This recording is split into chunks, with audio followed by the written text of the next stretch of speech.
Na terenie administracyjnym Krościc stoi 13 krzyży przydrożnych i 22 kaplicki. Wybudowane w większości w XIX i w pierwszej połowie XX wieku. No większy eksperty, jak chodzi o historię krościckiej parafii, je Klemens Weber. Jego, jak się spytał, czemu budowano te kaplicki?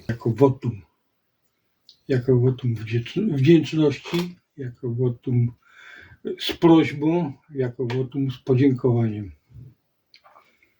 Przede wszystkim. To nie były fanaberie, że mi się podobał Święty Roch, czy mi się podobał Matka Boska, tylko zawsze był jakiś cel, bo w rodzinie nie ma dzieci, bo ktoś zaginął, bo ktoś poszedł na wojnę, nie wiadomo czy wróci, że ktoś jest chory.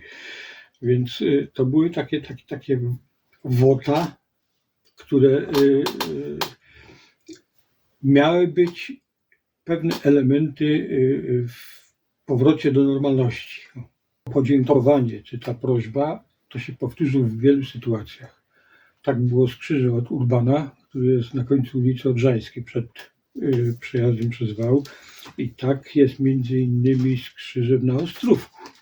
Członek rodziny Koszyków, gdzie ten krzyż stoi, napisał mi, że Józef Koszyk, będąc na I wojnie światowej, postanowił, że jak z niej wróci, to postawi krzyż.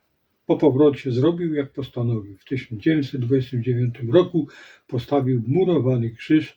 Przy nim w 1945 roku były odprawiane majówki, na które przychodziły dzieci z własnymi taborecikami.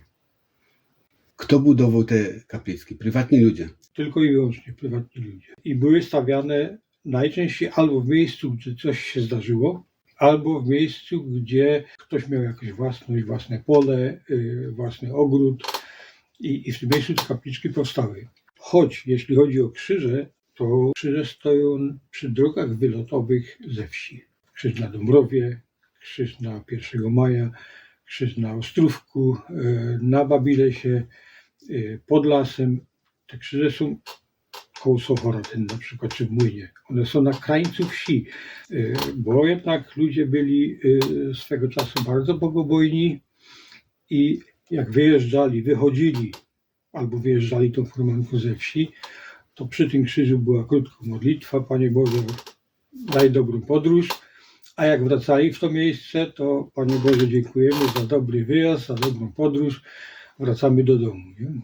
To kiedyś się modlili, potem już się żegnali przed kizą, a potem już mycka dźwigli chłopi, a teraz już ani nie zauważą chyba tych krzyżów i kaplicek. Bardzo mało zauważalne są te krzyże i te kapliczki, to się zgadza, bo rozwój społeczeństwa poszedł tak daleko, że ludzie o tym zapominają. Prawdopodobnie wszystkie kaplice są wpisane w rejestrze zabytków i gmina od czasu do czasu jakieś pieniądze na te kaplice przeznaczy. Najstarsza Krościcka kapliczka pochodziła prawdopodobnie z roku 1703. To jest kaplica na końcu 1 maja, ta duża kaplica. Po prawej stronie, tu na Po wiatroku. prawej stronie. Tam stała kaplica 1703. Ona się zawaliła w pewnym momencie i rodzina Ledworzów, Wicik, zrobiła fundamenty, usypała kopiec i postawiła na tej kaplicę Serca Jezusowego, która stoi do dnia dzisiejszego. Poświęcenie nowej kaplicy miało miejsce chyba w roku 1962 albo 63. Aktualną kapliczkę, gdzie wiemy, kiedy ona powstała, to jest 1722, to jest kaplica Jana Nepomucena na ulicy Świętego Jana.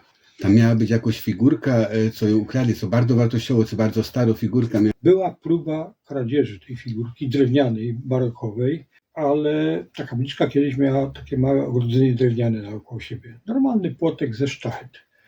I jak złodzieje stanęli na tym płotku, ten płotek się przewrócił i ten, który tam chciał się dostać do kapliczki, o mało się nie połamał na tym płotku.